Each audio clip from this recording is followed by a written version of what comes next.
ಇವತ್ತು ನಾವು ಯಾವ್ದು ಕುರಿತಾಗಿ ನೋಡೋಣ ಅಂದರೆ ಆಸೆ. ಆಸೆಗೂ ದುರಾಸೆಗೂ ತುಂಬ ಚಿಕ್ಕ ಲೈನ್ ಇದೆ. ಯಾಕಂದರೆ ದುರಾಸೆ ಅನ್ನೋದು ಈಸಿಯಾಗಿ ಗೊತ್ತಾಗ್ಬಿಡುತ್ತೆ ಎಷ್ಟೋ ಜನರಿಗೇನು. ದುರಾಸೆ ಅನ್ನೋದು ಸುಲಭವಾಗಿ ಅರ್ಥ ಆಗುವಂಥ ವಿಷಯ. ಆದರೆ ಆಸೆ ಅನ್ನೋದು ದುರಾಸೆಯಾಗಿ ಮಾರ್ಪಡುವಾಗ ಯಾವ ರೀತಿ ಮಾರ್ಪಡುತ್ತೆ? ನಮ್ಮಲ್ಲಿ ಇರುವುದು ಆಸೆನ ದುರಾಸೆನ ಅರ್ಥ ಮಾಡ್ಕೊಳ್ಳೋಣ. ಯಾಕಂದರೆ ಕೊಲೋಷನ್ಸ್ 3:5 ಕೊಲೋಷನ್ಸ್ 3 ತಗೊಳ್ಳಿ. ಕೊಲೋಷನ್ಸ್ 3ರಲ್ಲಿ 5-6 ಓದಿ, ನಿಮ್ಗೆ ಅರ್ಥ ಆಗುತ್ತೆ. ಕೊಲೋಷನ್ಸ್ 3:5 ಮತ್ತು 6. ಕೊಲೋಷಿಯನ್ಸ್ 3ನೇ ವಚನ 5-6. ಆದುದರಿಂದ ನಿಮ್ಮಲ್ಲಿರುವ ಭೂ ಸಂಬಂಧವಾದ ಭಾವಗಳನ್ನು ಸಾಯಿಸಿರಿ. ಜಾರತ್ವ, ಬಂಡುತನ, ಕಾಮ ಅಭಿಲಾಷೆ, ದುರಾಸೆ, ವಿಗ್ರಹ ಆರಾಧನೆಗೆ ಸಮವಾಗಿರುವ ಲೋಭ ಇವುಗಳನ್ನು ವಿಸರ್ಜಿಸಿಬಿಡಿ. ವಿಗ್ರಹ ಆರಾಧನೆಗೆ ಸಮವಾಗಿರುವ ದುರಾಸೆ. ಲೋಭ ಅನ್ನೋದಕ್ಕಿಂತ ದುರಾಸೆ ಅಂತೇಳಿ ನಿಮ್ಗೆ ಈಸಿಯಾಗಿ ಅರ್ಥ ಆಗುತ್ತೆ. ಏನಂತ ಹೇಳ್ತಾ ಇದ್ದಾರೆ ಪೌಲು ಕೊಲೋಷ್ಯ ಸಭೆಗೆ ಬರೆಯುವಾಗ ಏನಂತ ಬರೀತಾ ಇದ್ದಾರೆ? ನಿಮಗೆ ವಿಗ್ರಹಕ್ಕೆ ಸಮಾನವಾದ ದುರಾಸೆ. ದುರಾಸೆಯನ್ನು ಏನಕ್ಕೆ ಸಮಾನವಾಗಿಟ್ಟಿದ್ದಾರೆ? ವಿಗ್ರಹ. ಆಯ್ತು, ಕಂಟಿನ್ಯೂ ಮಾಡಿ ವಾಕ್ಯವನ್ನು. ಇವುಗಳ ನಿಮಿತ್ತ ದೇವರ ಕೋಪವು ಉಂಟಾಗುತ್ತದೆ. ಇವುಗಳ ನಿಮಿತ್ತ ದೇವರ ಕೋಪ ಉಂಟಾಗುತ್ತೆ. ಇಷ್ಟೇ ಇವತ್ತಿನ ವಾಕ್ಯ, ಇಷ್ಟೇ. ಯಾವ ರೀತಿ ದೇವರು ಈ ದುರಾಸೆಯನ್ನು ವಿಗ್ರಹತನಕ್ಕೆ ಸಮಾನವಾಗಿಟ್ಟಿದ್ದಾರೆ. ಇಷ್ಟೋ ವಿಷಯಗಳನ್ನ ಅರ್ಥ ಮಾಡ್ಕೊಬೇಕಾದ್ರೆ ದೇವರ ವಾಕ್ಯದಲ್ಲಿ ಹಳೆಯ ಒಡಂಬಡಿಕೆಯಲ್ಲಿ ವಿಗ್ರಹಗಳಾಗಿದ್ರು. ಲಾಸ್ಟ್ ವೀಕ್ ಸ್ಟಾರ್ಟ್ ಮಾಡುವಾಗಲೂ ಇದನ್ನು ಕುರಿತಾಗಿ ಮಾತಾಡೋದೇನಂತಾರೆ, ವಿಗ್ರಹಗಳು ಯಾವ ರೀತಿ ಅವರು ಅದಕ್ಕೆ ಬಲಿಪೀಠ ಕಟ್ತಿದ್ರು. ಇವತ್ತು ನಾವೇನು ಮಾಡ್ತಾ ಇದ್ದೀವಿ, ಬೇರೆ ಜಾಗಗಳಲ್ಲಿ ನಮ್ಮ ಬಲಿಪೀಠವನ್ನು ಕಟ್ಟಿದ್ದೀವಿ ಅಂತ. ಆದರೆ ಈ ಬಲಿಪೀಠವನ್ನು ಕಟ್ಟಿರುವುದು ಯಾವುದಕ್ಕೆ ಸಮಾನ ಅಂತ ಎಲ್ಲಿಗೆ ಹೇಳ್ತಾ ಇದ್ದಾರೆ? ದುರಾಸೆ ಎನ್ನುವುದು ವಿಗ್ರಹ ಆರಾಧನೆಗೆ ಸಮಾನ ಅಂತ ಇದ್ದಾರೆ. ಬೇರೆ ಅಷ್ಟು ವಿಷಯಗಳನ್ನೇನು ಏನೆಲ್ಲ ವಿಷಯ ಹೇಳ್ತಾ ಇದ್ದಾರೆ ನೋಡಿ, ಅದರಲ್ಲಿ ಒಂದು ಲಿಸ್ಟ್ ಹಾಕಿದ್ದಾರೆ. ಏನಂತ? ಅಶುದ್ಧವಾಗಿರುವುದು, ಕಾಮ ಅಭಿಲಾಷೆ, ಇದೆಲ್ಲವನ್ನೂ ಹೇಳಿ, ಆದರೆ ಲಾಸ್ಟಲ್ಲಿ ಇರುವಂಥ ಒಂದು ವಿಷಯವನ್ನು ಮಾತ್ರ ಏನಂತ ಹೇಳ್ತಾ ಇದ್ದಾರೆ? ದುರಾಸೆಯನ್ನು ಮಾತ್ರ ಏನಂತ ಹೇಳ್ತಾ ಇದ್ದಾರೆ? ವಿಗ್ರಹ ಆರಾಧನೆಗೆ ಸಮಾನ ಅಂತ. ಸೊ ನಮ್ಮಲ್ಲಿ ಇರುವುದು ಆಸೆನ ದುರಾಸೆನ? ಎಷ್ಟೋ ವಿಷಯಗಳು ನಾವು ದೇವರ ಹತ್ರ ಕೇಳುವಾಗ ಆಸೆಯಿಂದ ಕೇಳ್ತೀವಿ, ಆ ದುರಾಸೆಯಾಗಿ ಯಾವಾಗ ಮಾರ್ಪಡುತ್ತೆ ಇದನ್ನು ಅರ್ಥ ಮಾಡ್ಕೊಳ್ಳೋಣ. ಇದಕ್ಕೆ ಬೆಸ್ಟ್ ಎಕ್ಸಾಂಪಲ್ ಎಲ್ಲಿದೆ ಅಂದರೆ, ಮೊದಲು ನಾವು ಎಲ್ಲಿ ಓದೋಣ, ಈ ವಿಗ್ರಹ ಆರಾಧನೆಯನ್ನು ಅರ್ಥ ಮಾಡ್ಕೊಳ್ಳೋಣ. ಸ್ಟಾರ್ಟಿಂಗಲ್ಲಿ ನಮ್ಗೆ ವಿಗ್ರಹ ಆರಾಧನೆ ಇಸ್ರೇಲ್ ಜನರಲ್ಲಿ ನಮಗೆ ತಿಳಿದು ಬರೋದೆಲ್ಲಿ? ಎಕ್ಸಡಸ್ 32. ಎಕ್ಸಡಸ್ಗೆ ಏನು ಹೇಳ್ತೀರಾ? ವಿಮೋಚನಾ ಕಾಂಡ 32ನೇ ಅಧ್ಯಾಯ 1-5 ಓದಿ. ವಿಮೋಚನಾ ಕಾಂಡ, ಎಕ್ಸಡಸ್ 32 1-5.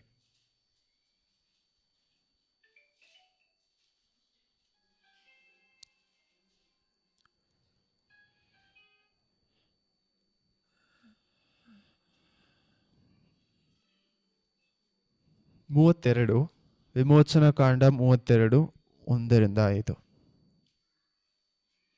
1-6 ಅಷ್ಟಲ್ಲೇ ಮುಗಿಯುತ್ತೆ.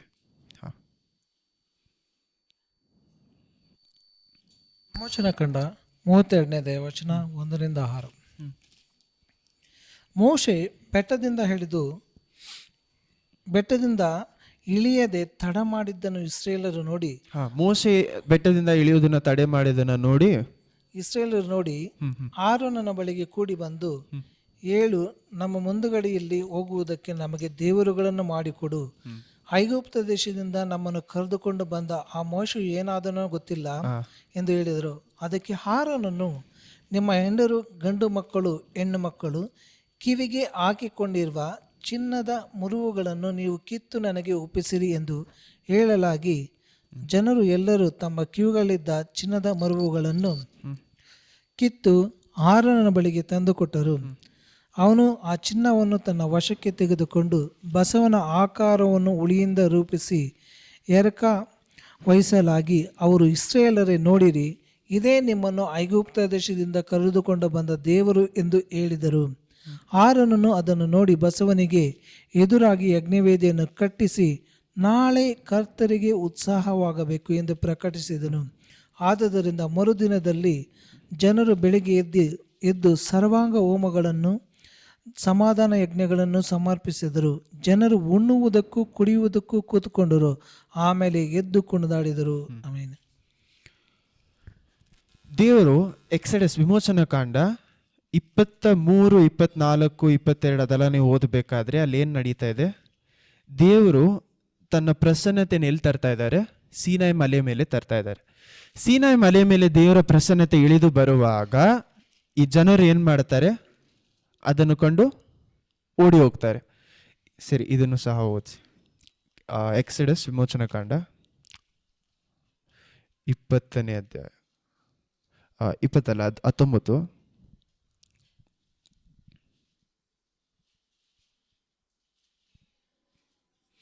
ಹತ್ತೊಂಬತ್ತರಲ್ಲಿ ದೇವ್ರು ನಾನು ಬಂದು ಅವ್ರನ್ನ ಪರೀಕ್ಷೆ ಮಾಡ್ತೀನಿ ಅಂತಾರಲ್ಲ, 10ನೇ ವಾಕ್ಯ. ವಿಮೋಚನಾ ಕಂಡ 19ನೇ ಅಧ್ಯಾಯ ವಚನ 10ರಿಂದ. ಮೋಶೆ ಜನರ ಮಾತುಗಳನ್ನು ಕರ್ತರಿಗೆ ಅರಿಕೆ ಮಾಡಲಾಗಿ ಕರ್ತರು ಅವನಿಗೆ ಹೇಳಿದ್ದು ಏನೆಂದರೆ, ನೀನು ಜನರ ಬಳಿಗೆ ಹೋಗಿ ಇವತ್ತು ನಾಳೆ ಅವರನ್ನು ಪರಿಶುದ್ಧಗೊಳಿಸು. ಅವರು ತಮ್ಮ ಬಟ್ಟೆಗಳನ್ನು ಮಡಿ ಮಾಡಿಕೊಂಡು 3ನೇ ದಿನದಲ್ಲಿ ಸಿದ್ಧರಾಗಿರಬೇಕು. 3ನೇ ದಿನದಲ್ಲಿ ಕರ್ತರು ಸಮಸ್ತ ಜನರಿಗೂ ಪ್ರತ್ಯಕ್ಷವಾಗಿ ಸೀನಾಯಿ ಬೆಟ್ಟದ ಮೇಲಕ್ಕೆ ಇಳಿದು ಬರುವರು.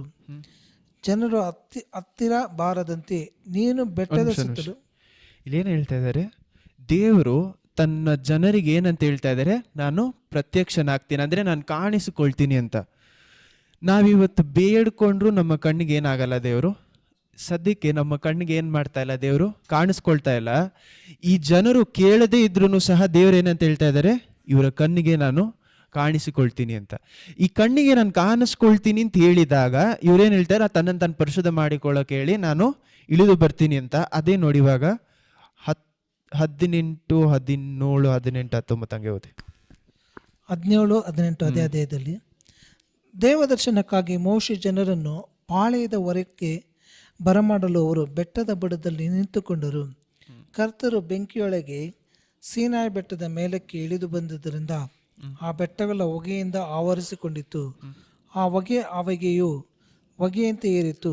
ಅದಲ್ಲದೆ ಬೆಟ್ಟವೆಲ್ಲ ಬಹಳವಾಗಿ ಕಂಪಿಸಿತು. ತುತೂರಿಯ ಧ್ವನಿ ಹೆಚ್ಚಾಗುತ್ತಾ ಬಂದಾಗ ಮೋಶೆಯು ದೇವರ ಸಂಗಡ ಮಾತನಾಡಿದನು. ಆಗ ದೇವರು ಬಾಯಿ ಮಾತಿನಿಂದ ಉತ್ತರ ಕೊಟ್ಟರು. ಕರ್ತರು ಸೀನಾಯಿ ಬೆಟ್ಟದ ಶಿಖರಕ್ಕೆ ಇಳಿದು ಬಂದರು. ಅವರು ಬೆಟ್ಟದ ತುದಿಗೆ ಬಾ ಎಂದು ಮೋಶೆಯನ್ನು ಕರೆಯಲು ಅವನು ಬೆಟ್ಟವನ್ನು ಏರಿದನು. ಆಗ ಕರ್ತರು ಮೋಶೆಗೆ, ನೀನು ಇಳಿದು ಹೋಗಿ ಜನರನ್ನು ಎಚ್ಚರಿಸಬೇಕು. ಅವರು ನೋಡಬೇಕೆಂಬ ಆಸೆಯಿಂದ ಕರ್ತರ ಹತ್ರಕ್ಕೆ ಮೇರೆಯನ್ನು ದಾಟಿ ಬಂದರು. ಹಾಗೆ ಬಂದರೆ ಬಹುಜನ ನಾಶವಾಗುವರು. ಕರ್ತರ ಸನ್ನಿಧಿಗೆ ಸೇರುವ ಯಾಜಕರು ತಮ್ಮನ್ನು ನೋಡಿ, ಮೊದಲು ಇಲ್ಲೇನಾಗ್ತಾ ಇದೆ ಅಂದ್ರೆ, ದೇವರನ್ನು ನೋಡಿ ಈ ಜನರು ಏನಾಗ್ತಾರೆ? ಹೆದರ್ತಾರೆ, ಭಯಪಟ್ಟು ಏನು ಹೇಳ್ತಾರೆ? ನೀನೇ ಹೋಗಿ ದೇವ್ರ ಹತ್ರ ಮಾತಾಡಿ ನಮಗೇನು ಬೇಕೋ ಅದು ನನಗೆ ಹೇಳಿ. ನೀವು ಕಂಟಿನ್ಯೂಸ್ ಆಗಿ ನೀವು ಎಕ್ಸೆಡಸ್ ಓದಿರಿ ಅರ್ಥ ಆಗುತ್ತೆ. ಈ ವಿಮೋಚನಾ ಕಾಂಡ ಓದಬೇಕಾದ್ರೆ ಅಲ್ಲಿ ಏನು ಹೇಳ್ತಾರೆ? ದೇವರು ಅವರ ಮಕ್ಕಳನ್ನು ನೋಡಬೇಕು ಅಂತ ಇಳಿದು ಬರುವಾಗ ಈ ಜನರು ಏನಂತ ಹೇಳ್ತಾರೆ? ಭಯಪಟ್ಟು ನಾವು ದೇವರ ಪ್ರಸನ್ನತೆಗೆ ಬರಲ್ಲ, ಮೋಸೆ ನೀನೇ ಹೋಗಿ ಏನು ಮಾಡು, ನಮಗೋಸ್ಕರ ಕೇಳಿ, ಬೇರೆ ನಮಗೋಸ್ಕರ ಒಂದು ರೆಪ್ರೆಸೆಂಟೇಟಿವಿಟಿ ಏನು ಮಾಡು, ನೀವು ಹೋಗಿ ಕೇಳ್ಕೊಳ್ಳಿ, ನಾನು ಬರಲ್ಲ ಅಂತ. 24ನೇ ವಾಕ್ಯ ಮುಖ್ಯವಾದ ವಾಕ್ಯ. ಅದರಲ್ಲಿ ಮೋಸೆಯನ್ನು ಆರೋನನನ್ನು ದೇವರೇನಂತ ಮಾಡ್ತಾರೆ? ಮಲೆ ನೇರಿ ಬಾ ಅಂತಾರೆ. ನೋಡಿ 24 ಮಾತ್ರ ಓದಿ. ಕರ್ತರು ಅವನಿಗೆ, ನೀನು ಇಳಿದು ಹೋಗಿ ಆರೋನನ್ನು ಕರೆದುಕೊಂಡು ಮೇಲಕ್ಕೆ ಬಾ. ಆದರೆ ಯಾಜಕರು ಜನರು ಆ ಮೇರೆಯನ್ನು ದಾಟಿ ಕರ್ತರ ಹತ್ತಿರ ಬರಕೂಡದು. ದಾಟಿದರೆ ಕರ್ತರು ಅವರನ್ನು ಪಕ್ಕನೆ ಸಂಹಾರ ಮಾಡರು. ಯಾರಿಗೇನಂತ ಹೇಳ್ತಾ ಇದ್ರೆ 24ರಲ್ಲಿ ಆರೋನನನ್ನು ಮೋಸೆಯನ್ನು ಮೇಲಕ್ಕೆ ಎಲ್ಲಿಗೆ ಬಾ ಅಂತ ಇದ್ದಾರೆ? ಸೀನಾಯಿ ಬೆಟ್ಟದ ಮೇಲೆ. 20ನೇ ಅಧ್ಯಾಯ 18ನೇ ವಾಕ್ಯ ಓದಿ. 20 ನೆಕ್ಸ್ಟ್ ಚಾಪ್ಟರ್ 20ನೇ ಅಧ್ಯಾಯ 20ನೇ ಅಧ್ಯಾಯ ವಚನ 18. ಆ ಗುಡುಗು ಮಿಂಚುಗಳನ್ನು ತುತುರಿಯ ಧ್ವನಿಯಾಗುತ್ತಿರುವುದನ್ನು ಬೆಟ್ಟದಿಂದ ಹೊರಗೆ ಹೊರಡುವುದನ್ನು ಜನರೆಲ್ಲರೂ ನೋಡಿ ನಡುಗುತ್ತಾ ದೂರದಲ್ಲಿ ನಿಂತುಕೊಂಡರು.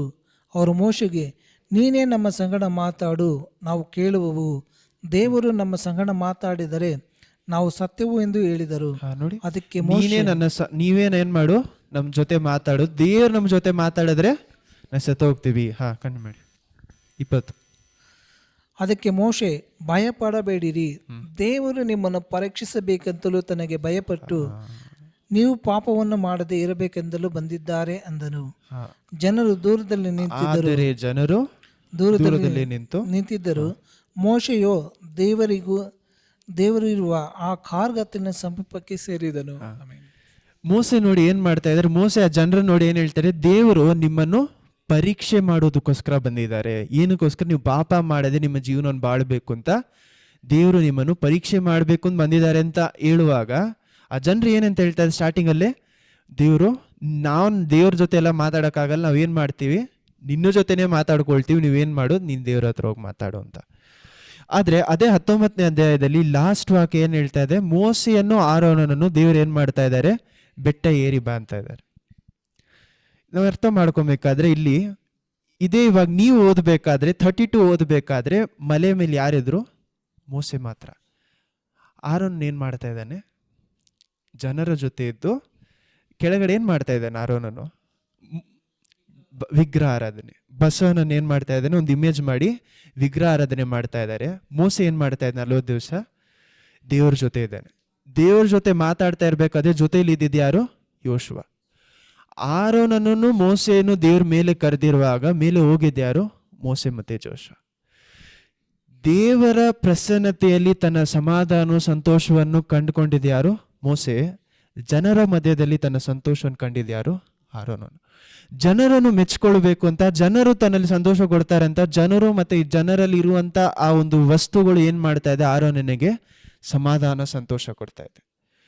ಮೋಸೆಗೆ ಸಮಾಧಾನ ಸಂತೋಷ ಯಾರ ಹತ್ರದಿಂದ ಸಿಗ್ತಾ ಇದೆ? ಯೇಸು, ದೇವರ ಪ್ರಸನ್ನತೆಯಲ್ಲಿ.